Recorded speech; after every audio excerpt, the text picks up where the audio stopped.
For years, simple devices solved simple calculations. In Asia and parts of Europe, an abacus was adequate. Elsewhere, machines with gears and spinning wheels added, multiplied, and divided. As questions thickened and gears fell behind, electronics took over, settling equations with the speed of light. The computer was born. Who uses a computer today?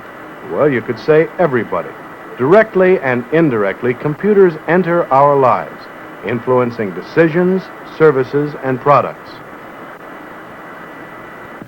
FisherPrice is the world's largest producer and marketer of preschool toys.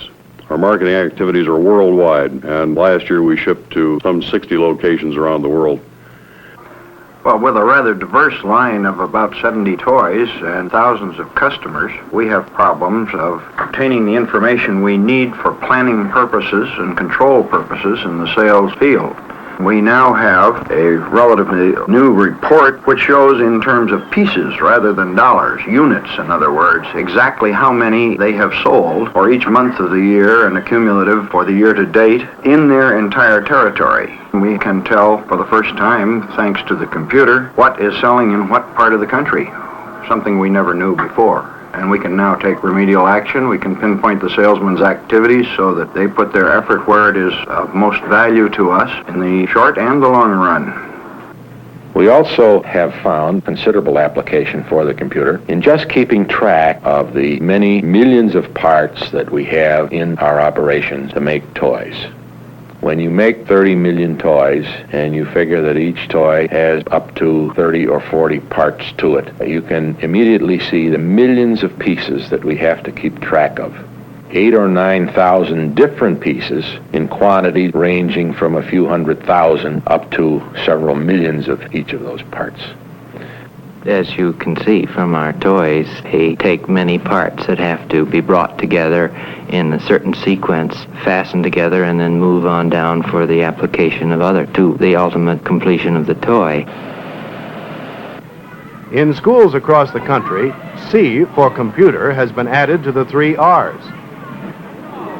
We had a 3-part goal in the Altoona Area School District when we entered into the use of computer in education. One was the teaching of technical computer programming. The second was the improvement of instruction in mathematics and math-related science. And the third was the direction of learning or direct learning by means of computer-assisted instruction. The transfer can be made to the point where the electronics do the presentational and preparational activities, and then teaching will, in my opinion, become a true profession. We've done problems like payroll and inventory, and I like it because it's a challenge. Every problem's different. Within the Altoona School District, we have 11 remote terminals using our computer, which includes 5 in the high school and 2 in each of the junior high schools in Altoona. We also have 17 other school districts within the state of Pennsylvania using our computer. Me and another girl made a program for dating, so we decided to try it on our own without any help from anyone else, just to see if it would work. So we did, and it did. In our algebra course, we've gone to the computer terminal in Roosevelt and learned how to work the teletype and to call into the main computers and how it's done in the basic language. We always start them with the basic language, and by the time these people get to Algebra 2, they are working with the more complex computer programs. We also have lately begun computer programming with the 7th grade top students, so that by the time they're in 9th grade in junior high school, they have had 3 years of computer language, so that by the time they get into senior high school, they can go on into very, very complex problems. Outer space opens new frontiers to many technologies. Computers help the National Aeronautics and Space Administration cut light years down to manageable proportions and simplify liftoffs and landings.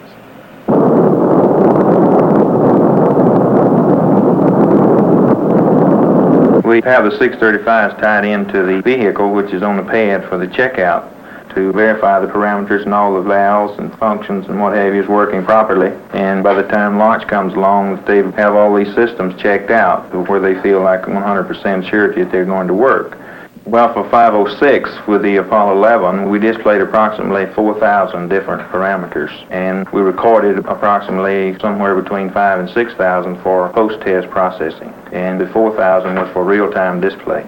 These included pressures, temperatures, vibrations, ground measurements that run prior to liftoff, and on the launch, when we start the launch countdown, our support for the 600s are required about 30 hours prior to launch, and we're supporting continuously around the clock.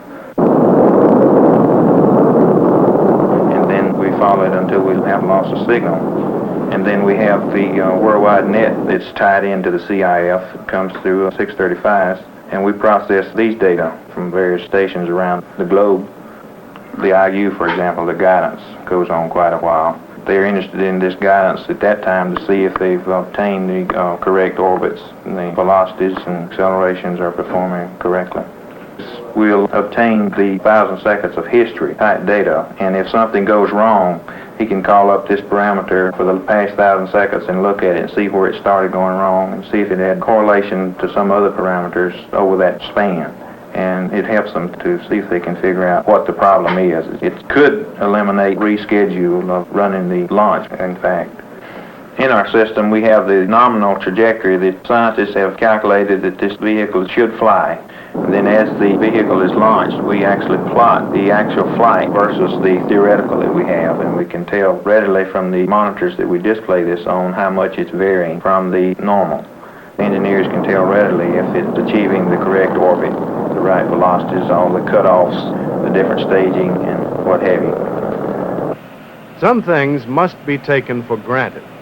When a recipe calls for flour, chefs from Maine to California expect a uniform product for uniform results. Muffins, cookies, pies, and cakes from supermarket shelves and kitchen ovens need properly blended flour, and Pillsbury supplies many varieties.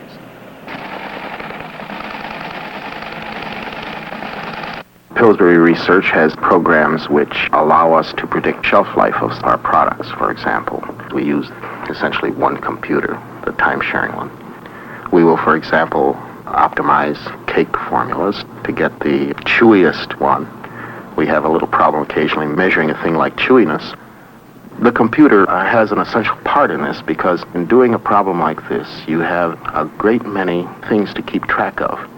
The sugar can be changed, the flour can be changed, the water can be changed, and by the time you get about 10 or 12 things that can be changed, you have much too much for a single human mind to encompass. So you let the computer keep track of these for you. So it was absolutely essential that we work out a mechanical means of forecasting that was as accurate as anybody could determine by crystal balling, simply because we have 87 to 88 different products that we have to forecast on a weekly basis, and it's beyond the human endurance to do that on 5 locations. In order to provide management with data which represents the corporation as a whole, we wanted to get all the divisions' information needs into one computer system and one database. From this data, there can be distilled a picture of how this corporation is moving.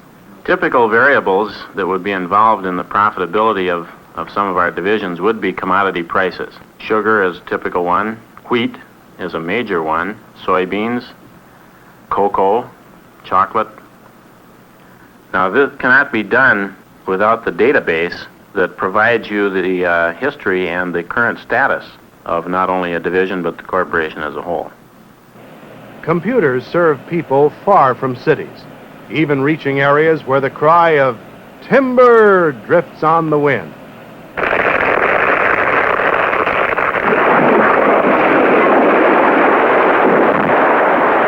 The Weyerhaeuser Company is a major forest products company serving the entire United States and 18 foreign countries. The computer telecommunication system is based on a centralized computing concept serviced by over 170 teletype and high-speed terminal locations throughout the United States. 6 years ago, we started building a management information system to supply Weyerhaeuser with the capability of having a large database upon which they could draw and make good management decisions. Each of these terminals has the computing power of a very large computing system for doing its necessary processing for its business. We account for each log that is cut from the forest and processed either through our mills or sold to the market outside. From the tree through the mills, whether it be sold on the open market as a log or whether it be processed through the manufacturing processes out to the market as a finished product. And we then are tracking the finished product. We do model building for strategic planning of where should we put a new plant site, what should that plant site look like. This data is taken from many sources to provide for the model, and part of it comes from the database, from historical data, part of it comes from external marketing factors, and part of it comes from our financial community. We need the total information system for the company in order to not only do our accounting and operations control, but to provide management with the information they need for strategic decision making. I even visualized the idea of terminals at a businessman's residence. In my youth, I looked on space travel as being something that probably would not happen in my lifetime. I visualize computers as being somewhat the same way.